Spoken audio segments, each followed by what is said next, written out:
அண்மை செய்தி. முதலமைச்சரின் செயலாளர்கள் யார் யார் என்பது தொடர்பான விவரமானது தற்போது வெளியாகியுள்ளது. இது குறித்தான கூடுதல் விவரங்களோடு நமது செய்தியாளர் ராஜேஷ் இணைகிறார். வணக்கம் ராஜேஷ், முழு விவரங்களை பதிவு பண்ணலாம். வணக்கம். முதல்வருடைய செயலாளர்கள் 4 பேர் எப்போதும் இருப்பார்கள். தற்போது அந்த முதலிடத்தில் இருந்த திரு முருகானந்தம் அவர்கள் தலைமை செயலாளராக நியமிக்கப்பட்டிருப்பதால் இந்த இடங்கள் என்பது மாறி இருக்கின்றது. அதாவது முதல்வருடைய செயலாளர்களாக யாராக நியமிக்கப்பட வாய்ப்பு இருக்கிறது என்ற ஒரு தகவல் என்பது நமக்கு கிடைக்கப்பட்டிருக்கிறது.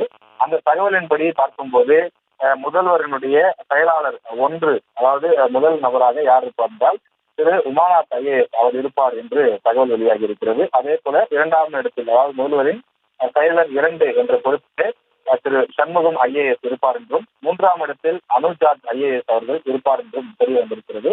4ஆம் இடத்தில் யார் இருப்பார் என்றால் இன்று காலையிலேயே அந்த அறிவிப்பு வெளியாகி இருந்தது.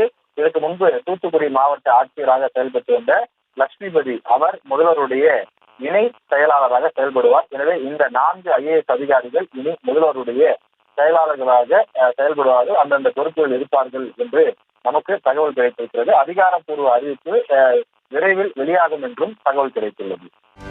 செய்திகளை உடனுக்குடனும் துல்லியமாகவும் தெரிந்து கொள்ள சப்ஸ்கிரைப் பண்ணுங்க.